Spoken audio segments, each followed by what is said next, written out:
Which is it's a pain in the ass, but it shouldn't take much. I just have to re-import all the images, and it's like an hour's worth of work. But yeah, it's fine. It's no big deal. But so far we're all right. Okay, cool. So it's been a while, Ben. Hey, man, it's been a while. Yeah, I guess totally missed that note.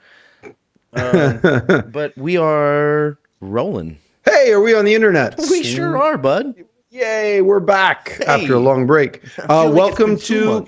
Yeah, it feels like it's been a while. Been a while.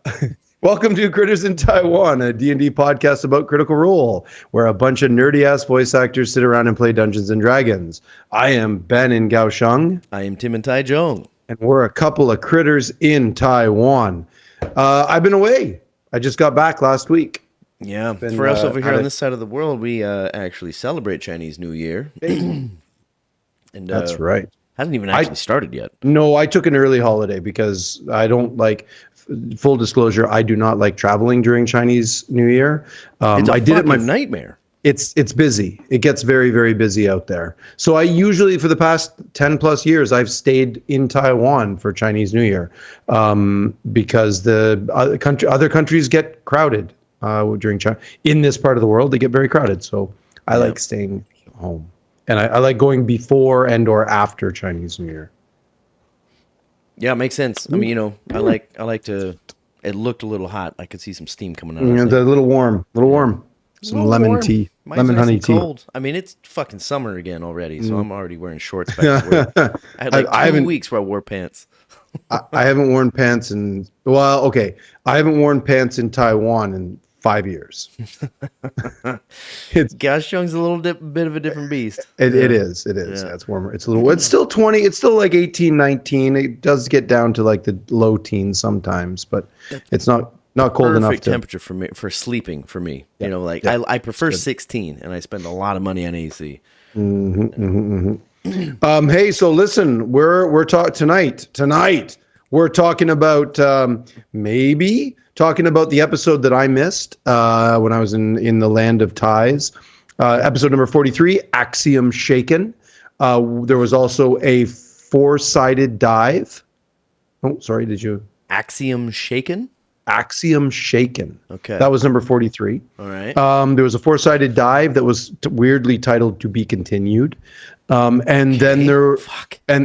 Yep, and then there was this newest one this past weekend was episode number 44, Bawdy Basement Belligerence. Okay, that makes a lot of sense. Also known as the horny episode. Yeah, it feels like there is one every campaign or two maybe. This was the horny episode. They took it to the limits, man. I have a theory about that which I'm going to throw out there right now. Go for it. This episode was presented to us on where's my calendar? On January 5th of 2023. I have a sneaky suspicion that this was recorded last year.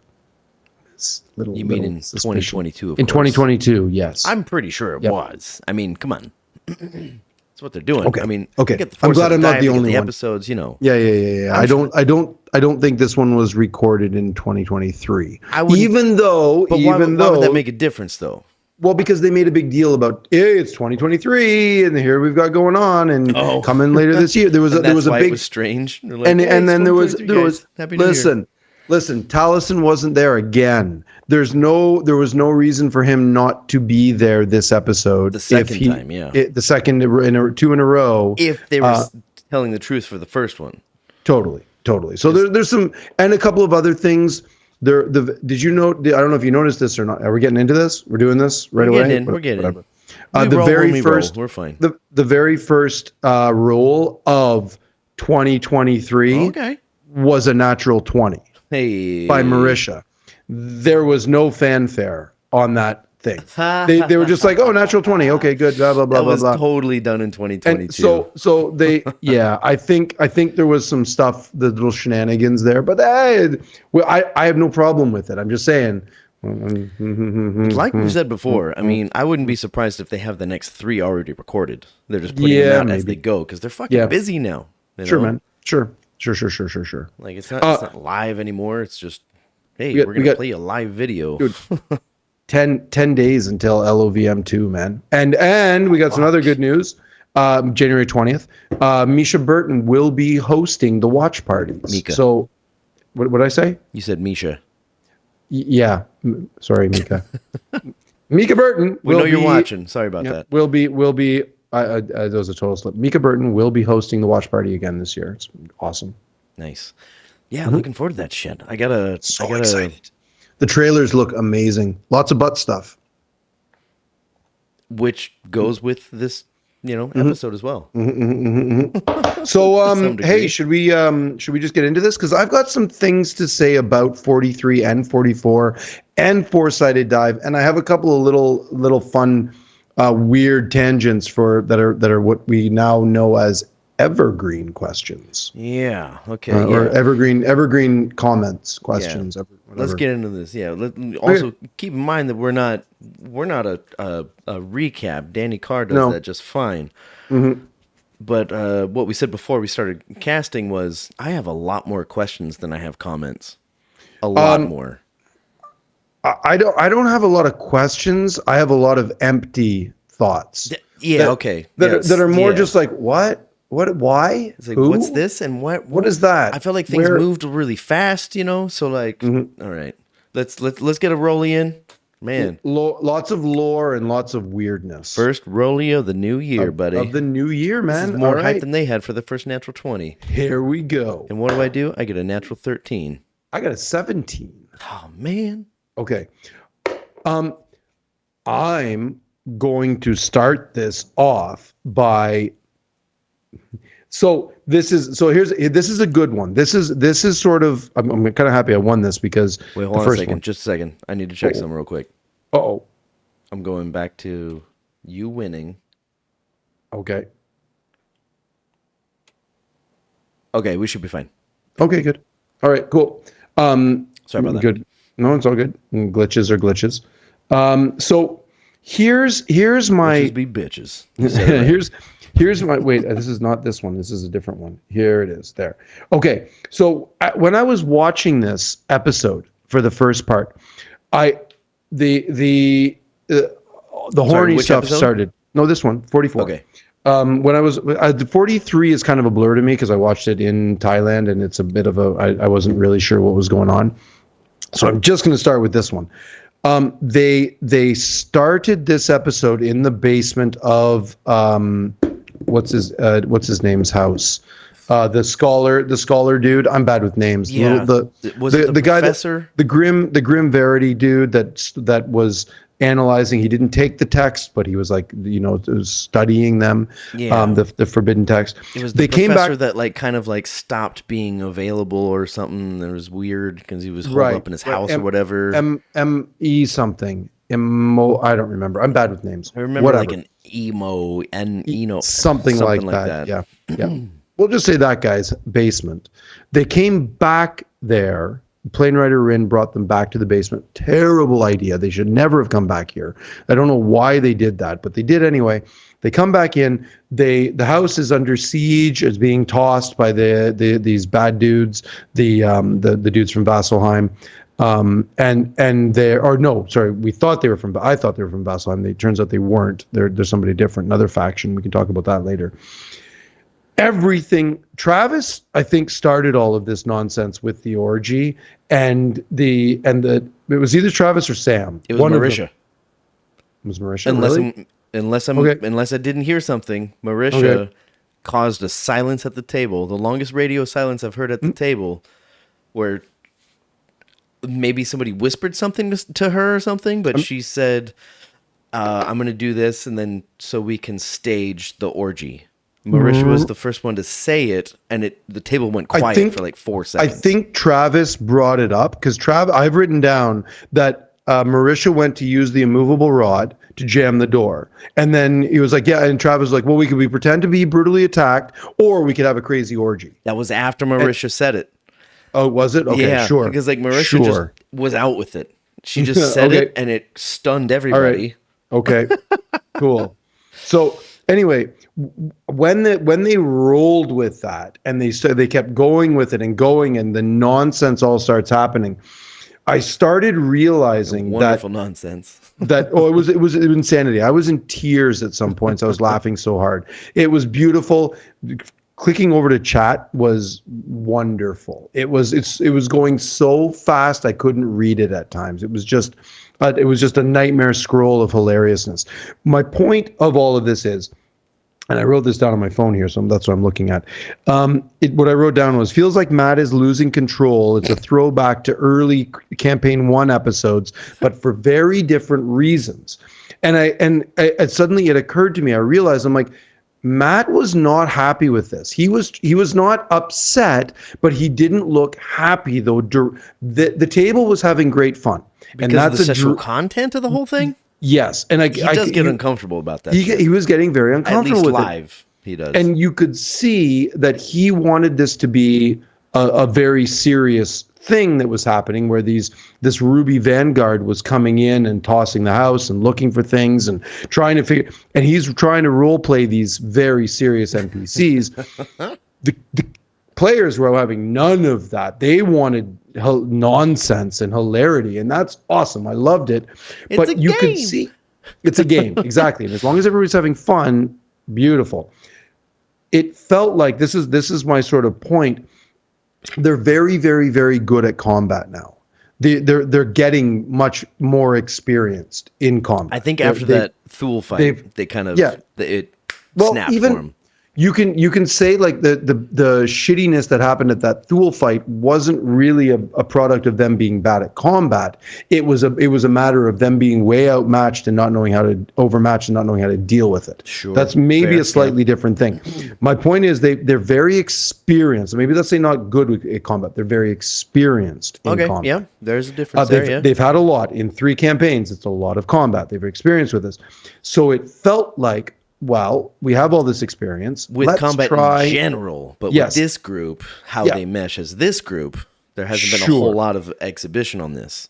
It feels like this was an opportunity for them to try weird new things, push the envelope, and try something very weird and very different. Matt had them roll initiative, and they wanted no part of that. Yeah. They were just like, nope, we're just going to keep RPing through this initiative. And that for me was interesting. I really enjoyed that. I was like, okay, you're pushing back against the standard combat progress by putting a lot of weird, sexy RP into this. Out of nowhere. It was nowhere. Odd. It was very odd. And like, I found myself, like, I was out on the balcony here, just like looking back every now and then. Like, you know, it was pretty quick that Sam came out with his thing with the the gas can with the tongue. Yeah. It's canon. Yeah. No. No. You gotta watch Matt's face when it happens. Yep, like, it's not I know. canon. It's not. Even Laura yelled out, "It's not canon." They're gonna do. It was Laura this time. They're gonna do that, or he's gonna do that for the rest of the campaign. They're all 100%. Gonna refer to it, and then 100%. Matthew's always gonna be like, "It's not canon," but they're gonna act like it's canon. I'm sure of it. I'm sure they will. I mean, and I think the more that Matt argues about that point that it's not canon, it's because the backstory won't make sense because Sam doesn't know the backstory of FCG, right? And Matt does, and if there's a flesh tongue in there, it's going to be not going to work, or he's got to rewrite everything. Yeah. And Yep. that could be one. It's like, all right, well, you're showing your cards a little bit. The tongue is not canon.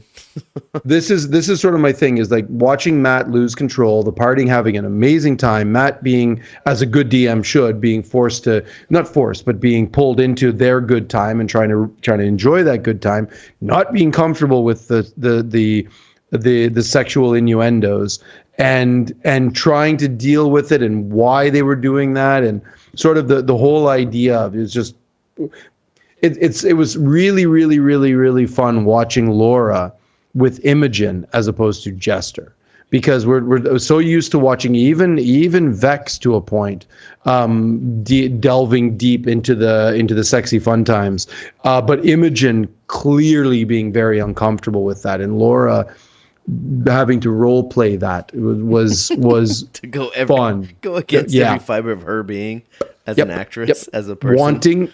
Wanting to be part of it, but knowing that the character that you're playing does not want to be part of it. Yeah. When she sighed and she's like, can I start unbuttoning my vest? Yep. Aces. Loved it. I was right there with Matt. I mean, more so with Matt, because it's like, where the fuck did this come from? Yeah, where it was out of left field. Like, it must have been something they discussed or something, because, like, as far as I understand, Mauricio, she was just like, or just give us time to stage an orgy. I've got written down here an hour and 7 is when on the Twitch stream, an hour and 7 minutes is when they finally broke and went into what the combat actually should be. But that's basically over 50 minutes of nonsense. Just nonsense. Because I think Travis asked. Beautiful, wonderful nonsense, but nonsense nonetheless. Yeah. I think I believe it was Travis that was like, are we still going with this ruse, or are we fucking fighting? Yeah. You know? Yep. Oh yeah. Yeah, it was, or maybe that might have been Orem actually.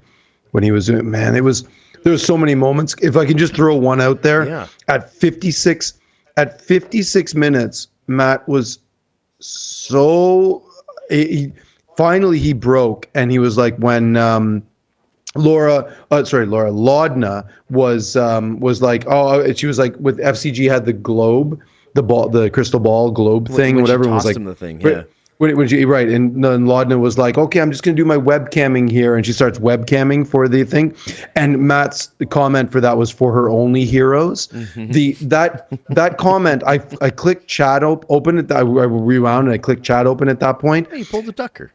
It was a blur. I could not read. It was just LOL. The whole chat was just like, it was a blur. Could not read anything. It was amazing. Yeah, it was awesome. That's it. That's my first point, is that this was a chance for the party to really pull out some new stuff, push the envelope, try something completely different. I think it comes as a reaction for their what are we at, 7 years now of combat experience, trying new stuff, always trying new things. Yeah, that's and they recently leveled too, so I'm sure there's a few better things or worse that they haven't tried. Yep. All right, that's what I got. I'm gonna keep it surface right now, and just a short little point. But did you notice the battle cam? Oh, dude, did I? I went back and rewatched the map. Done in post. It has to be, right? That was kind of my question. It was like, was like, or I'm saying not necessarily in post, but in pre, or they did it'd be in post. It'd be in post, definitely. Like, hey, in post, we need to get this for this, so you can actually bring this camera through the fucking realm. Because there were minis. There were minis in different positions. Oh, okay. And they were. Yeah, they were moved, and they had different. They didn't have in the battle. They had condition rings. Matt puts the condition rings on them. They weren't there in those sky cam zooming in shots. They weren't there. Right. So it was definitely done in post. It's good to remember, and I guess I'm just realizing this right now, is that like these episodes are not live. They are recorded. Yeah. They're recorded live, but they also have production. Mm-hmm. Yeah, that's a 2 hour. I wrote down the time for that one: 2 hours and 2 minutes and 50 seconds on the Twitch stream. The really interesting thing about that I noticed, and getting a little cynical here, it's a WizKids battle cam, and these are WizKids minis. So there's a little bit of corporate shilling going on there, and I mean, okay. Or whatever, I get it. WizKids make some beautiful stuff, but there's a little bit of corporate shill, which sorry, tangent, if you don't mind. Did you get a chance to watch those OGL videos at all, or read anything about the OGL, the open game license that's happening? I watched the link that you sent me. Okay, I watched, the Lunchbox Heroes. Go watch them; they're amazing. I saw about. I got more than halfway through. I think it was like a 13-minute video, something like that. Yeah, about that. Yeah, and I got about 7 minutes in, and then somebody came up, so I had to interact with that person. So I didn't finish it, but okay. Yeah. Well, I got a glimpse. The bottom line, just talking about corporate shilling, it's just bringing me in here. Talking a little bit about corporate shilling, there is a disturbance in the force in D&D, and that is WotC, Wizards of the Coast, they have decided with, it looks like this is all nobody's well brought up. Nobody's 100% sure that this is going to happen because this was an internal leak. But with their 1D&D that is coming out, it looks like they are revising the open game license, which has been in I think since the year 2003. So I think it's been 20 years, or I could have it's been around 20 years, maybe 2000, maybe 2003. I forget the dates. Which the open game license means that anybody can create third-party stuff using D&D, using anything to do with D&D, and create stuff and make money off of it based on the platform that is Dungeons and Dragons. Okay. Paizo came out of that with Pathfinder, the number 2 D&D TTRPG in the world. Yeah. Pathfinder is huge. It's number 2. D&D is 1. Pathfinder is 2. Paizo is a third party.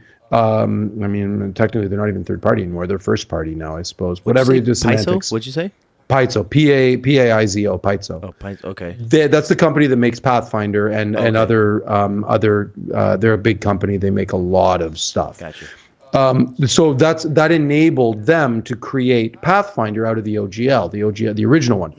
It looks like the leak was that WotC is now, Wizards of the Coast, is now revising what they're calling OGL 1.1, and it looks bad. It is not good for anybody. It looks like they're revising the OGL, which I don't know all the details. I mean, I know, open gaming license, right? Allows anybody to create anything. This new one, the new one is going to be that if anybody uses anything D&D related, will have to submit it with WotC, and WotC it has rights to everything. That doesn't it's bad. Sit right.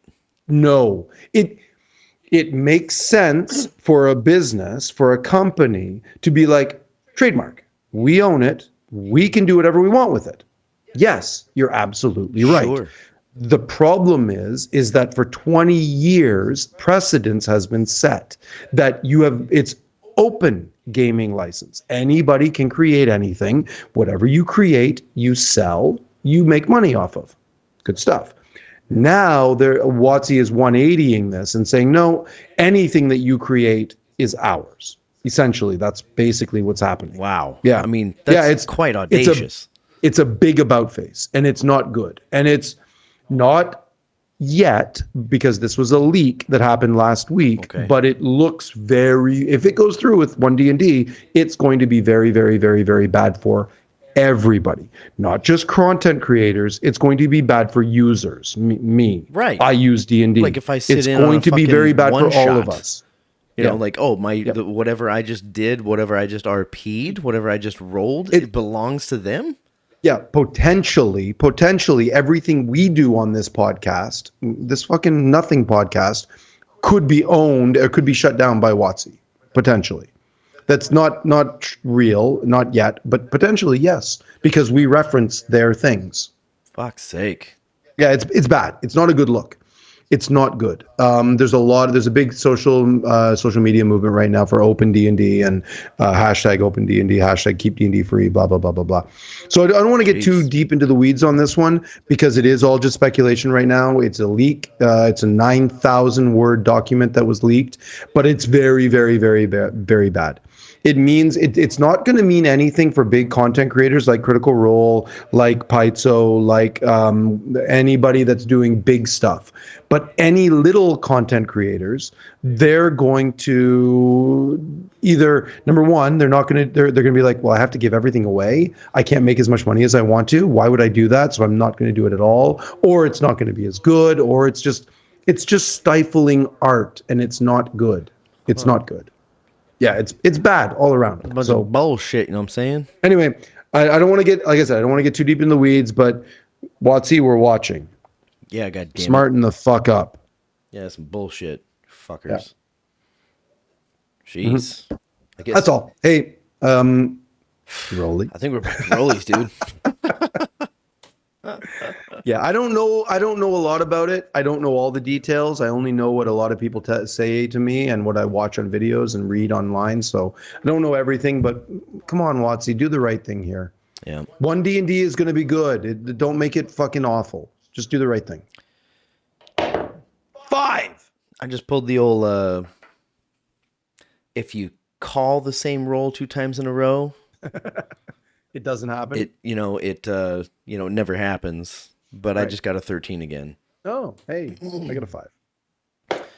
Which is a 5% chance, but calling 2 in a row is 5%, 5% squared. That's a little bit more. Yeah, that's where it gets weird. Yeah. That's when it gets astronomical.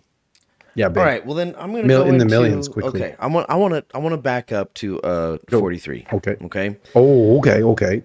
Oh man. Okay. So the start of the episode was, God, it's hard to remember because I was just doing 44 outside. The start of the episode was shithead. Yep. It was shithead, and then the end of the episode they were trying to it's all gelling together. It's just hard to keep me. They went to the fire plane. They were at the end of the episode was in the fire plane. They went to the fire plane, the same place where the same place where they the Mighty Nine had their little conflict. Yeah. I was confused the very first time I watched it. I was totally. I've watched it 3 times now, and I'm still fucking confused. The first time I saw it, I was like, wait, they went to the halls of Halas? I'm like, what the hell? I thought there was some room that they went to, and that was where my brain was. And then they said this other place. I'm like, what? Yeah. What? No. Plane of fire. Yeah, the plane of fire. And that's where they went. There was the same person, Plane Walker Rin, right? Plane rider. Travis was Chetney was the plane walker. Oh, right. I walk planes, motherfucker. Yeah, the plane walker Rin. Who was mentioned in the first campaign, yes, fairly common in campaign 2, and then now mentioned in campaign 3. Well, now we've actually met her. Right. Now she's an actual character in here, and she's a tiefling, not an elf, correct? Yes, tiefling. Yes. In the Tal'Dorei guide too. It's actually she is actually in the books. So it's these are the things that parts of the books that Matt has asked them not to read. Okay. I believe. And then also, as Matt would say, seems to be a tiefling, because you don't really know. Yes. Sometimes you don't know. Yep. So I'll leave it at that. And the end of 43, there was somebody heard somebody saying, like, did you see them or something like that? Yeah. That's what they. So Plane Rider Rin brought what them. What happened there? They Rin asked them, where do you want to go back to Exandria?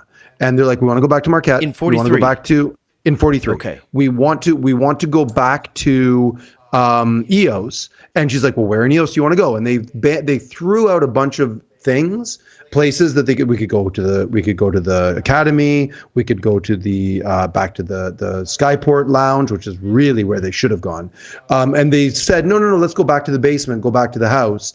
And I was like, what? Instantly, even when I was watching it in Thailand, I was like, no, this is bad idea. Do not go back there. Why would it be a bad idea? Because the house is being watched. They knew that. That was why. Remember when they went there in the first place? They were hiding in the hidden basement. The two scholars, and as soon as Bell Cells broke in, they immediately cast the plane shift spell. Right. They read the scroll and went right into because the fucking right because fire plane. even even the scholars knew that this place was being watched, and that it was in danger of being either by the vassal, the adjudicators from Vasselheim, or somebody else, which we find out later in this episode was the Ruby Vanguard, run by Ludinus Delec. So why did they go back? Like, no are you as fucking confused as idea. I am? No, I don't think. I don't know why, but I suspect just because it was familiar. They're like, well, we'll just go back to where we started. That's all I could come up. That's all I could glean from it. Yep. It's just like, Yep. oh, we've been there before, so let's just go. We'll back go to there it. because we'll go there because that's where we came from. And I was like, wait, why would you? Yeah, that didn't make a lot of sense, Mm-hmm. man. Okay, so why would you do it? No idea. Makes no sense. I have this. Makes for fun combat though. Sure, yeah. Well, yeah, when it gets sexual like that. Well, even after that, like even after all the orgy stuff died down, the porno jokes continued, but the combat itself, once they really got into it, was really fucking good combat. It was fun. Fern made things weird, but it was good. I really enjoyed it. Yeah, her choice to turn into a fucking Clydesdale before she left. It's like, well, FCG's like, well, No, I guess I'm did. down here with 3 bad guys. What the fuck am I supposed to do?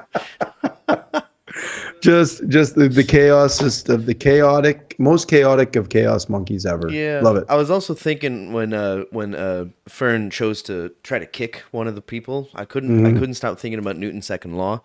You know, where it's like if you kick that thing and you're already what's the movie? Hello, Johnny. Or, Shining. Yeah, The Shining. Yep. If your horse face is already doing this and you kick something, Newton's second law, man. If you connect, your face is going to go through there a little bit. Oh, sure. You know? Sure. I don't think they picked up on that, but I was waiting for it to show up. So I have like a general confusion of okay, so we went from shithead, which Yep. Was that the university? That was I forget the name of the place where they went to the. That's a great place to step off from. Continue. Damn it. I don't remember the name of the place. It's where they wanted to go and learn stuff, where Imogen wants to go to learn. I didn't write down the name of the place. Okay. It's the university. Eos is there's the 3 rings, right? Yep. And the big top ring is where the capital is. That's where the seat of the Lambent Path is. It's where the universities and learned places are, and the place where they went to, all I got running through my brain is Solstice Academy, but that's not right. It's the Apogee Solstice Academy. names. Whatever this place was. Then that was 43 was a lot of lore, right? They learned a lot of stuff. There was a lot of. The second half was a dump, exactly, and it was a lot. And 44 was kind of a dump as well. A little bit. There was not quite as much, but there was some interesting things that happened. Talking, explaining stuff. Yeah, explaining. Which, because it's a week until the Apogee Solstice. Things are going down, man. Big things are going down. I still stick to my prediction that we're looking at Calamity 2.0. That this is going to be a massive shakeup. Yeah. You know, and I think even more. I'm even more certain that it's going to happen because I think we're going to see fucking Predathos. I think we're going to see this God Killer, and it's exciting because we had Predathos, who, man, there's so many questions in this area. We had Predathos that put Voltron, and Optimus Prime up in the moon.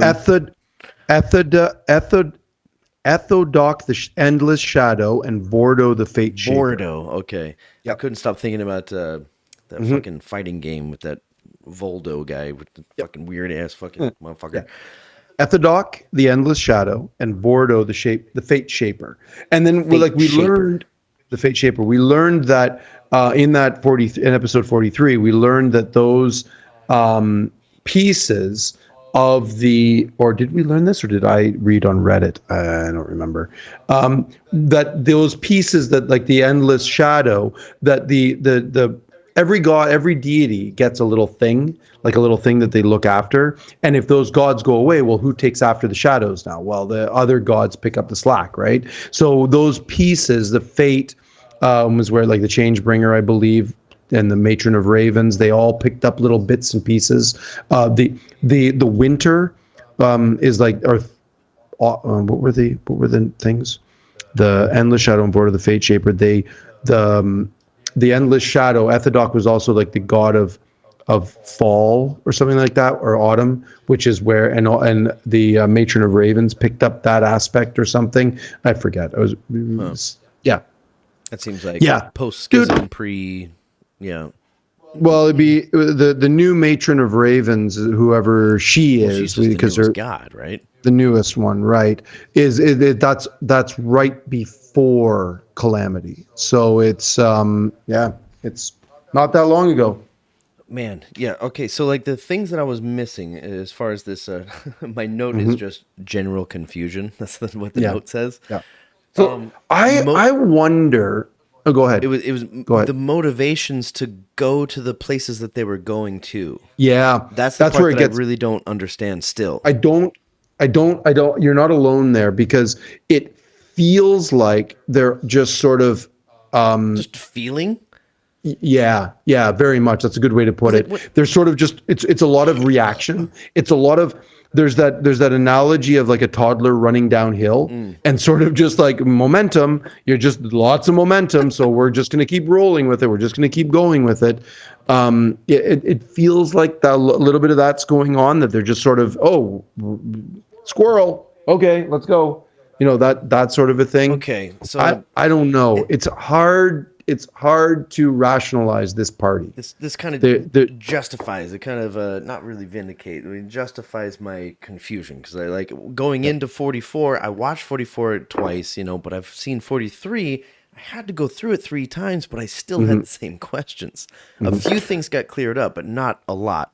Like the motivation was number one. Like, what are you doing? Right. Why are you going to this place? Well, we can go back and we can sort of look at the 3 campaigns, right? Vox Machina started out as a band of very unlikely heroes who became heroes of the realm. The Mighty Nine were a bunch of fucking worst group assholes. Right. The Mighty Nine were a group of complete assholes who probably saved the world and nobody will ever know. Unsung heroes.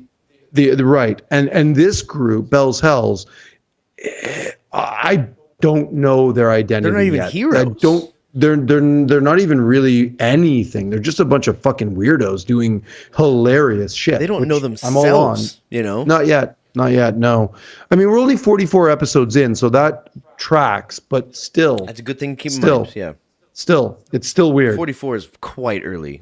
Like first campaign 115, second campaign 136, 40 something. Something like 40, that. And this one, we're just at 44. Yeah. So I mean, at this point in campaign, Mighty Nine, they were still doing they were still doing Ford's arc in the Ukatoa arc within Dark Toe and stuff. Ukatoa? Is it Ukatoa? Okay, because if I heard you say Ukatoa, I would have Ukatoa. But I heard Ukatoa, you son of a bitch. Ukatoa. Mikatoa?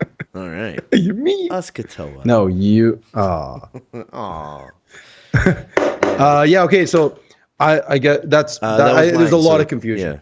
Sure. I'm up. Yeah. I still have the same number of questions. I know, man. I know. Listen, I'll throw out a bunch more confusing stuff about that with, where can I go? No, that's after the break.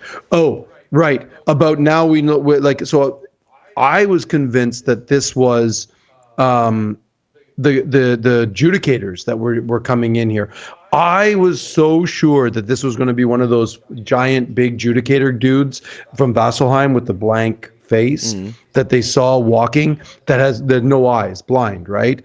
Whatever those things are. I thought that's what this was going to be in the house, but it turns out that this is Ludinus Deleth's boys. Right. Going in out of the out of Rexingtrum, the what are they called? The Cerberus Assembly. Yep. This is what is going on here? Where is this going? The Ruby Vanguard? What does that even mean? There is no way that Ludinus Deleth believes the cult zealot stuff. That this guy, what's his name? Tolkien Tuldus, the guy that they captured. Aldous, yeah. There's no way Deleth believes what Tuldus was spouting. No way. He's way too smart for that. Yeah. That is a good thing to release this predator and devour the gods. Okay, like, yes, wizards are godless and they are atheists in the, or whatever you want to call it, like in the Interesting. Never thought of it that way. They're not really atheists because an atheist believes in no gods, and these wizards clearly have proof that there are gods. So it's or weird to use divinity, that right? term But in this context, but they're godless. I their suppose powers are godless. their powers are from arcane, not studying divine. arcane. Right. So it that bit of it tracks, but I think there's no way Deleth believes that releasing Predathos is a good thing for this world. No way. No way getting rid of the gods is a good thing. It's just it can't be. That's all. That's my whole point, is that no. But more confusion that like, what did he say there? When the shark finishes eating the fish, it doesn't go after the plankton. Yeah. Like, great line, but there's no way Deleth believes that. There's no way Deleth is like, oh yeah, no, he'll eat the gods and then it will be totally fine. Bad idea, Jeans. This is not good. I don't know how I felt about that line, because I'm like, it sounded like a good line, but I'm like, wait, hold on though. I mean, like, I don't eat the prey of the things that I eat. Also, well, I mean, sometimes I do, I guess, but in the natural order of things, like, yeah, it's just not what I go for.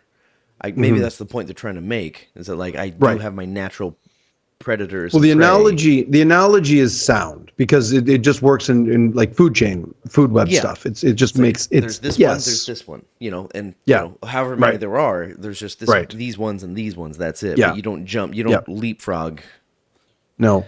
The problem that my instant problem with it is, like, the biggest fish in the world is a shark, and it only eats plankton. So fuck you. Yeah, it's one of those. Like, that totally eats plankton. Yeah. Right. Whale sharks only eat krill, like that. Well, they eat other stuff too, but they primarily eat just by accident. Plankton. Shit happens all the time. Zooplankton, but still plankton. Yeah. Anyway, yeah. They're not phytoplankton or dinoflagellates. Are we back to a Rollies, man? Let's do some rollies. Right, I got to think. Oh, it's not going to work. 9. Ooh, with an 8, you still got me. Oh, I gotcha. Okay, this is an evergreen one. I wanted to talk about this one. So when I was in Thailand, I have a book. I have a third. So a couple of years ago, I started this trilogy called the Scholomance trilogy, and it is. I don't know if you've read Harry Potter, watched Harry Potter, right? Yeah, I've read. You're I've read all. The you're books. aware of. Yeah, I read all the books except for the 7th. Okay. I've read the first 6 books.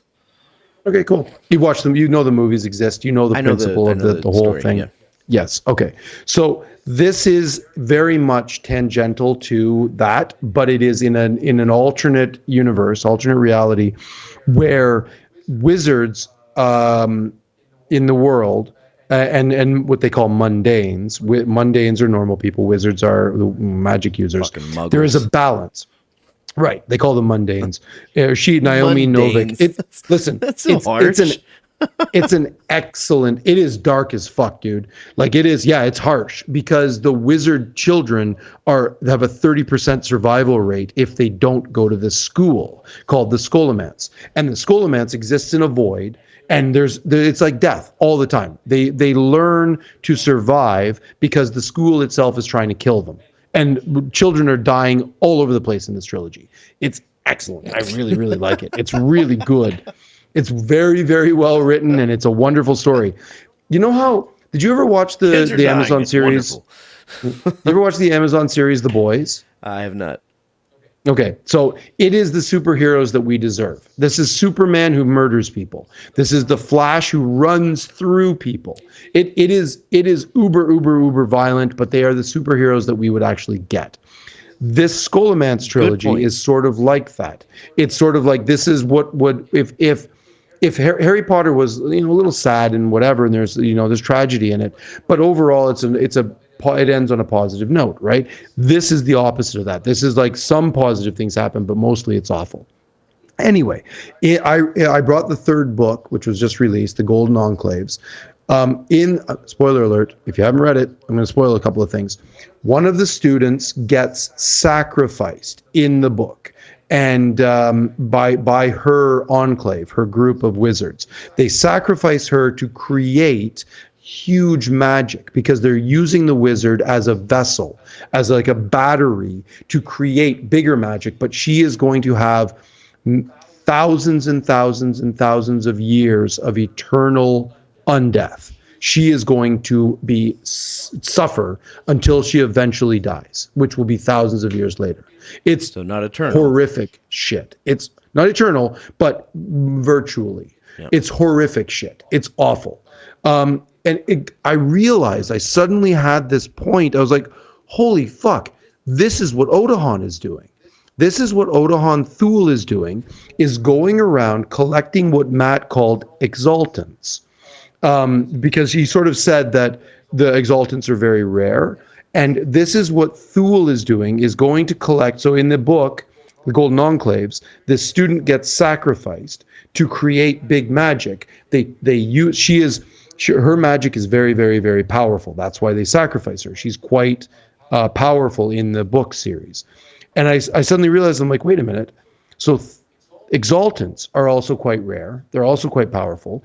Is Odahan going out and collecting them, or trying to find them, bring them together to create an army that would then, and I wrote down 3 points.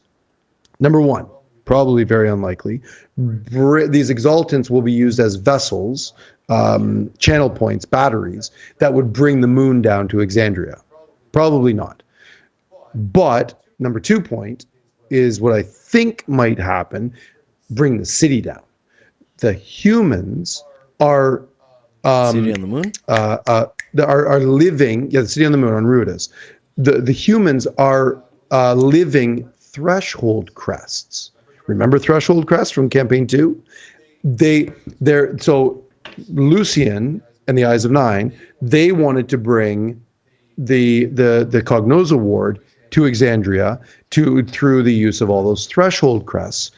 I think the exaltants are living threshold crests that are going to bring the city back to Exandria, or to Exandria. Back to, I'm not sure.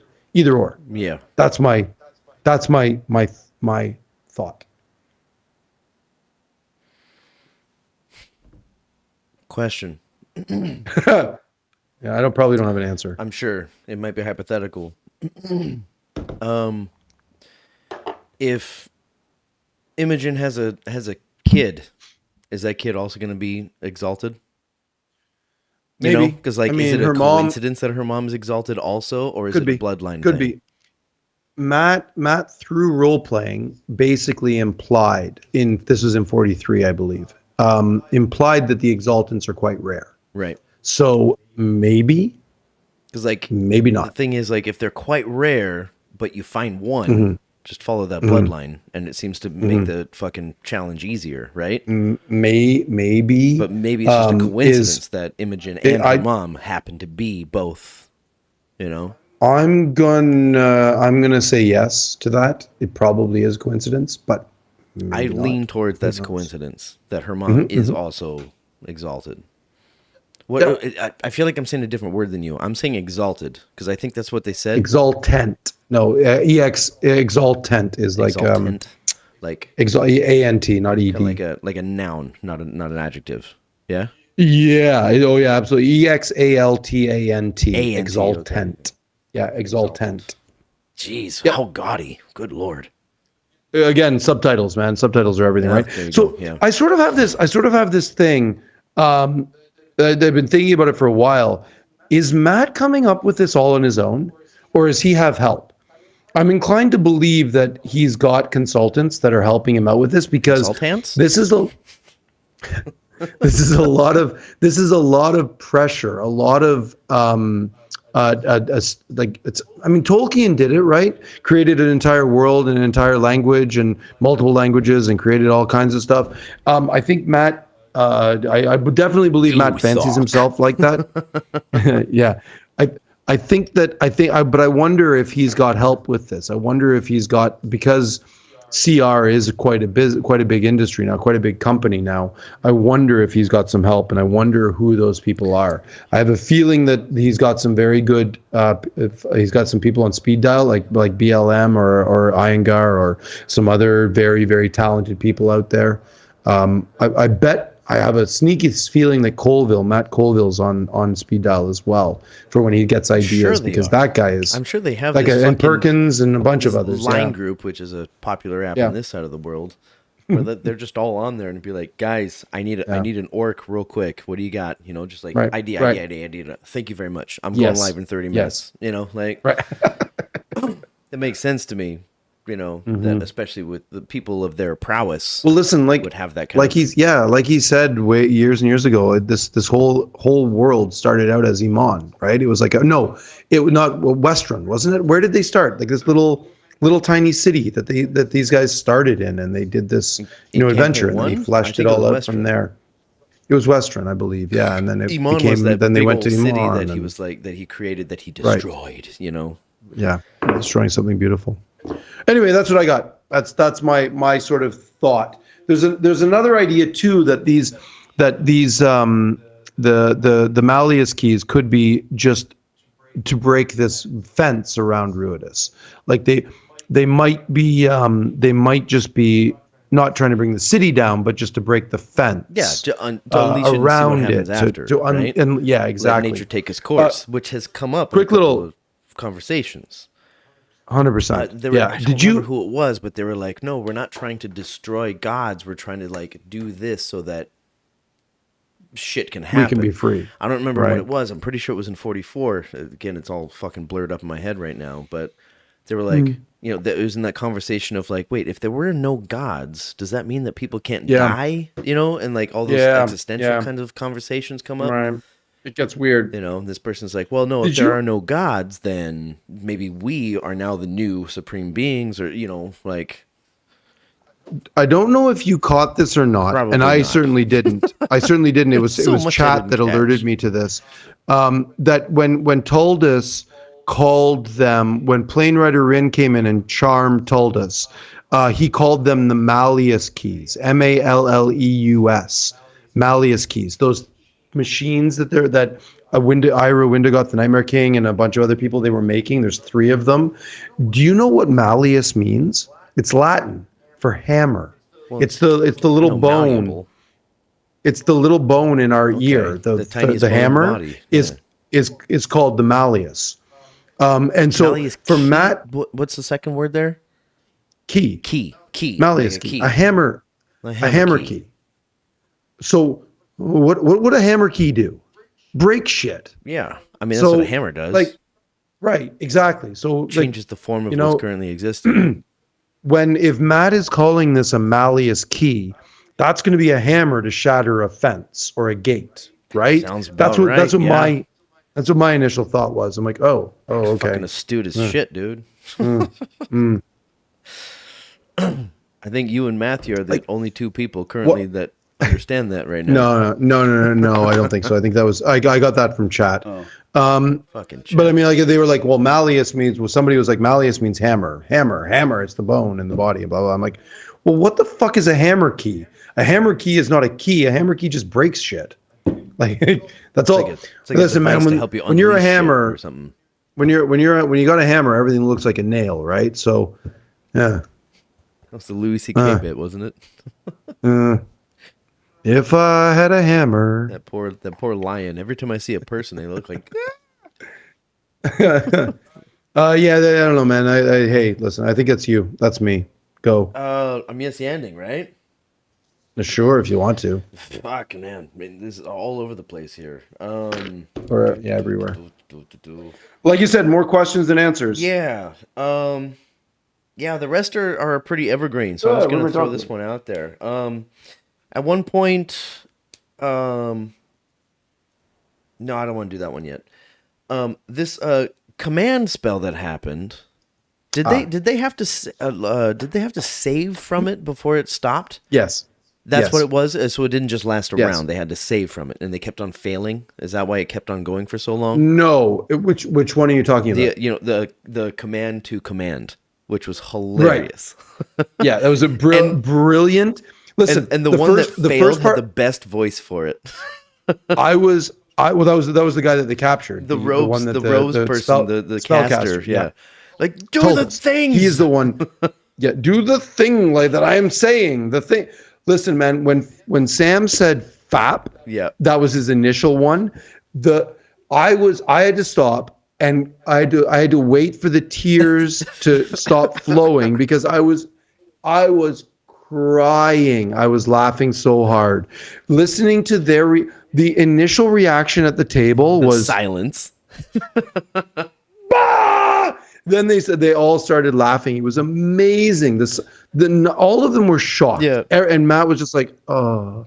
And But Matt, being the going to say, gem that he is, he's like, the players make the creative choices they make.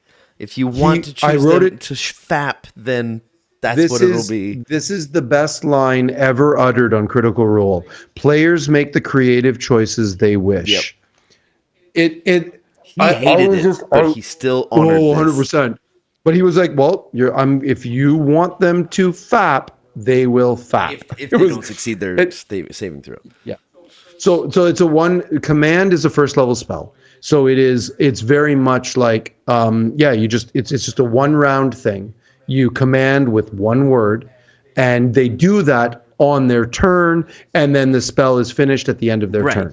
So this is one of those things that they've gotten wrong for quite a while. Where Matt, again, he did it right away when he shouldn't have. He should have waited for their turn and then did it. Okay, so that's where my confusion comes in here, because I thought that it was just a one-round thing.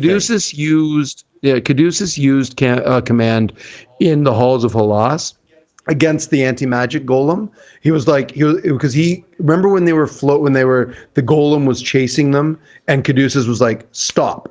Or no, he said off. And they went boom, powered down and went down on its turn. But Matt again did it right wrong because it's only one turn. Of course it does. It's only 6 seconds. I love that. I felt like Matthew was just like, "You guys have no idea. You're not out of the woods." Yeah. So again, like command is one of those great, brilliant ones, but it's only but it does occupy their whole turn. Yes. So it's like, which is nice. Right. They also had the one in campaign 2. I think it was in the pit where they were all fighting for the diamond that he tried to fucking steal back, or whatever, where somebody said grovel. Oh yeah. I think that was the knoll fight. I think that was against the gnolls in Allfield when they went down the mine shaft, and it was like grovel. Yeah, so they got down and they groveled, and then at the end of the turn, what the fuck am I doing? It was Shikasta. Shikasta did command and was like grovel, and then the gnoll leader did it. But Matt again did it. I think if I remember right, did it the wrong way because he did it instantly on like a reaction instead of waiting for their turn, because then he just grovels and then he gets up again. Situation there, I mean, if you do it right now and you hear it and you're like, "What?" And then if you don't save against it, you wait until your turn and then do it. Yeah, it seems like it should certainly like change their mind, because like I know what I'm gonna do when my turn comes up, and battle is super fast. You have to remember a round in D&D a round in D&D happens simultaneously. Right. It's like simultaneous with an order to it, right? Right. Well, the order is the initiative, right? That's how you you're like, I'm slightly quicker than you, so I do my thing slightly earlier than you do, but it all happens at the same time. So it's like, I'm commanding you, and then it's like, you're what? Oh, I guess I will grovel. Right. So it's sort of like I'm before you in initiative, so I get to shout it before you get to shout, but you're going to do it at the exact same time as I'm shouting. So it's all kind of wonky. It's all a little bit, it's cerebral. You kind of have to suspend some sort of reality stuff, because it's D&D. Yeah. It's part of the game. Thing is, though, the repercussions of Matthew getting absorbed in the moment. Not a lot of repercussions there. It's like it's basically the same outcome. Never start a pillow fight with death. Keep that in mind, folks. What does that mean? Well, you otherwise you'll face the repercussions. Fuck's sake. Get the fuck out of my office.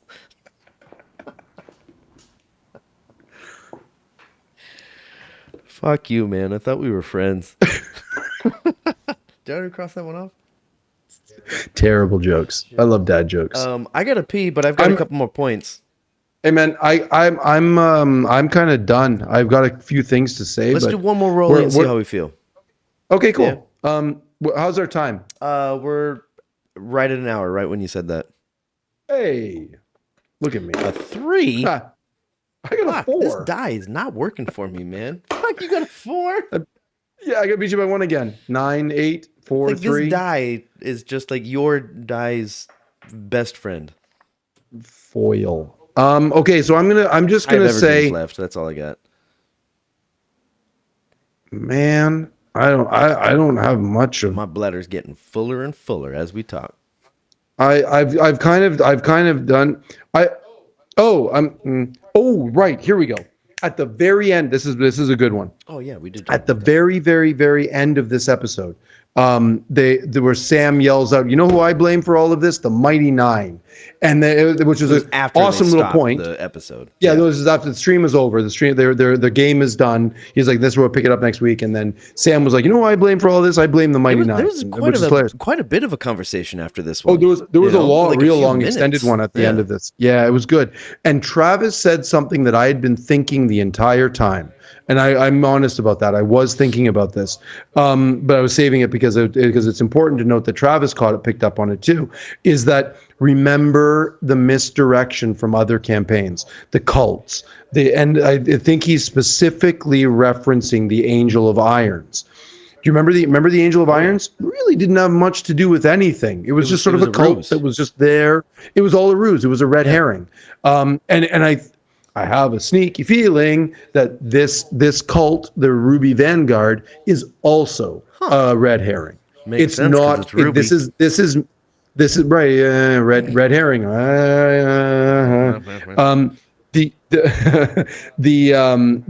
have a feeling that this Ruby Vanguard is very much a misdirection. This is just something that is occurring organically in Marquette.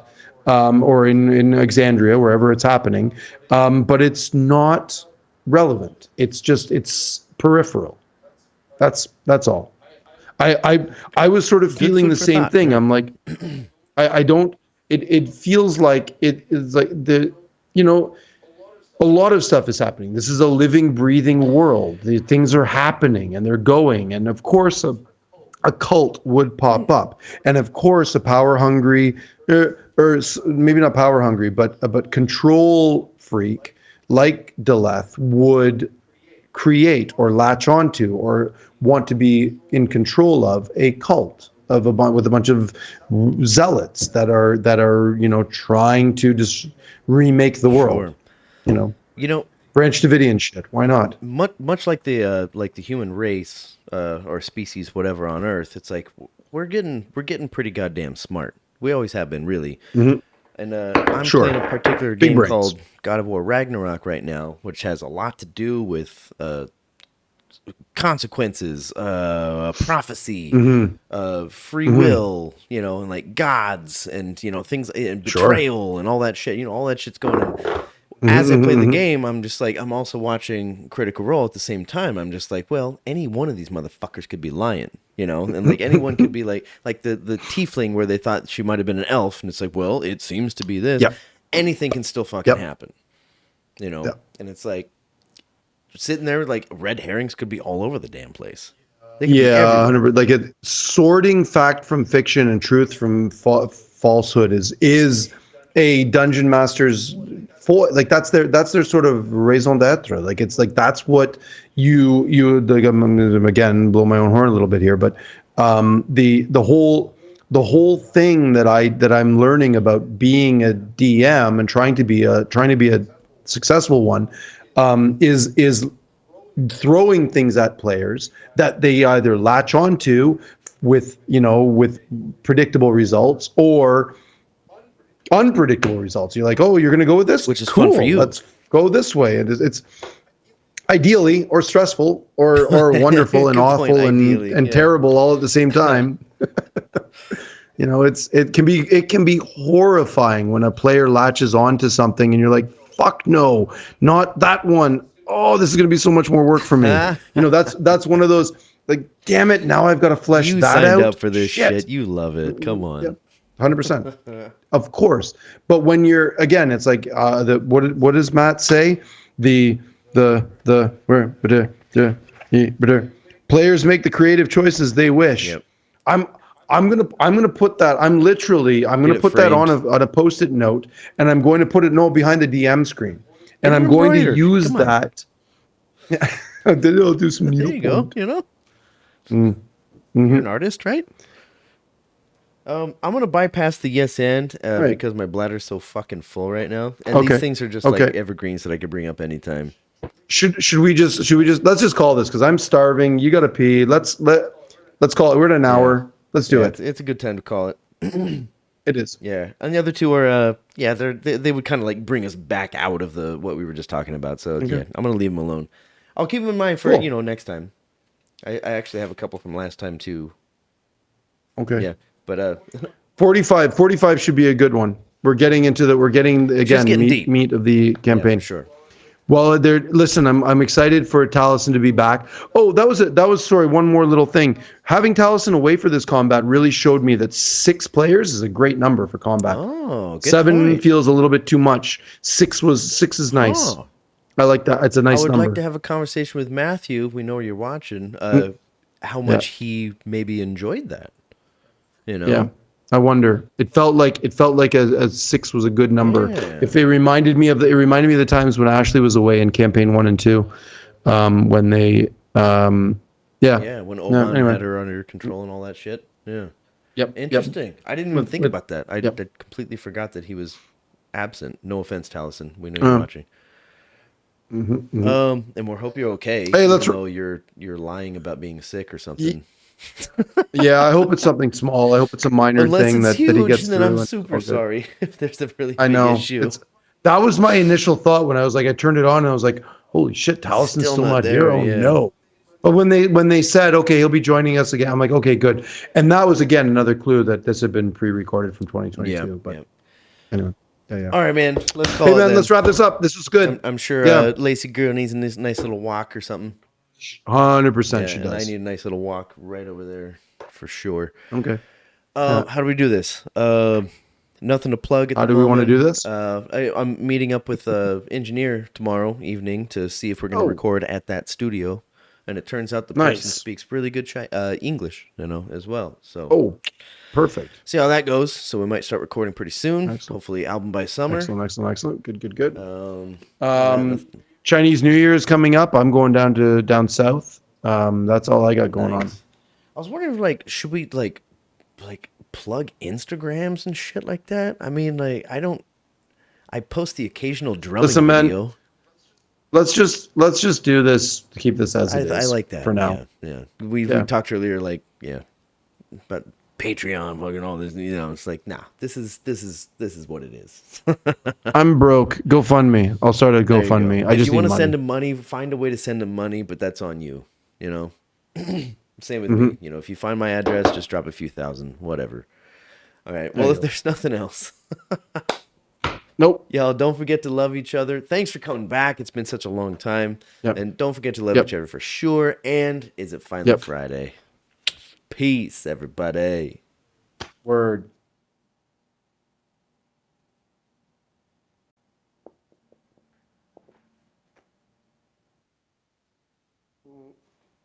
Are we clear? Okay, cool.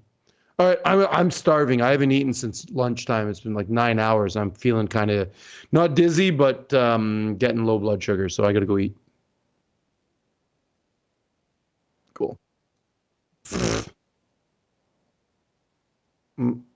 All good. Oh, good.